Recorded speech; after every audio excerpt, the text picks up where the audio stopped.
આપણે ખૂબ સંઘર્ષ કરીએ છીએ, ખૂબ મહેનત કરીએ છીએ, પણ ક્યારેક આપણે સહેલા અને સરળ રસ્તાઓ અજમાવીએ છીએ, જેને કહીએ છીએ આપણે શોર્ટકટ, શોર્ટ વે અપનાવીએ છીએ કે જલ્દી પહોંચી જવાશે. અને આમાં ઘણીવાર જલ્દી પહોંચવા માટે આપણે શોર્ટકટ અપનાવીએ છીએ અને પહોંચી શકતા નથી, અને અંતે આપણે પસ્તાઈએ છીએ અને વિચારીએ છીએ કે જો હું લાંબે રસ્તે ગયો હોત તો મને ઘણું બધું મળી જાય, કદાચ મારી જિંદગીનો જે ગોલ હતો, ધ્યેય હતો, એ પણ મને મળી જાય, હું ડેસ્ટિની સુધી પહોંચી ગયો હોત, ડેસ્ટિનેશન સુધી પહોંચી ગયો હોત, ડેસ્ટિની મને મળી ગયું હોત.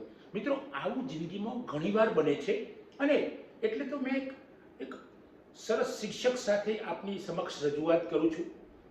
પહોંચી ગયો હું.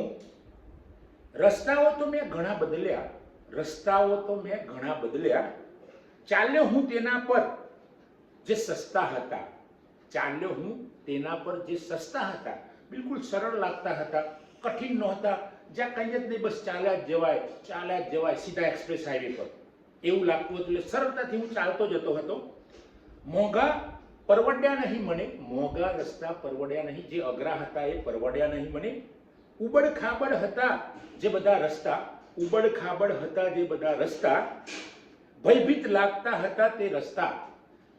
લાગતા હતા મને તે રસ્તા. કોકના બનાવેલા રસ્તાઓ પર ચાલતો હતો, કેમ કે સરળ લાગતા હતા તે બધા રસ્તા.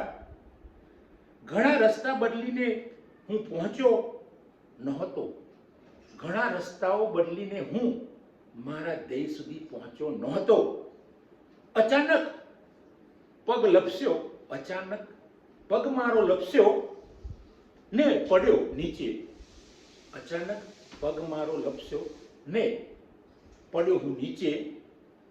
જડ્યો મને નવો રસ્તો, હતો ખૂબ ઉબડ ખાબડ, હતો ખૂબ કઠિન,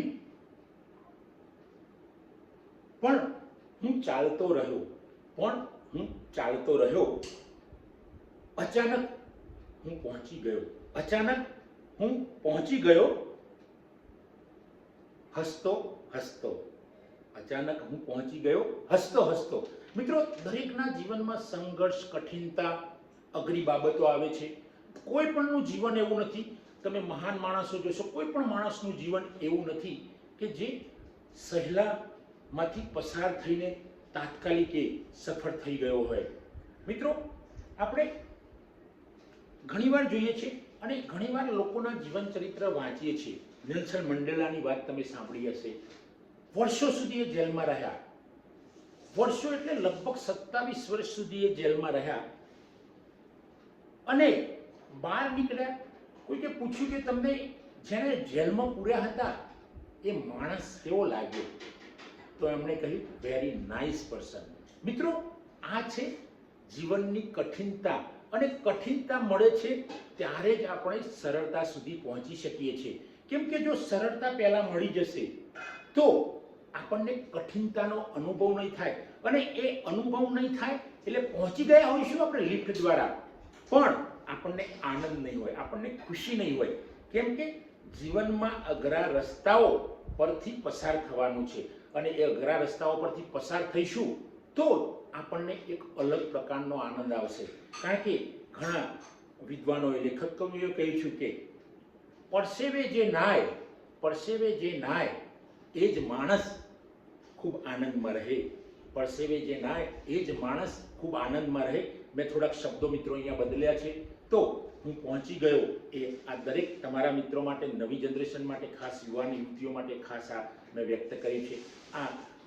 મને અચાનક આ વિચારો આવી ગયા અને મેં ટપકાવી દીધા અને આપની સમક્ષ રજૂ કરીશું. મિત્રો, આપ સૌને આ વિચારો સારા લાગે તો એને શેર કરશો.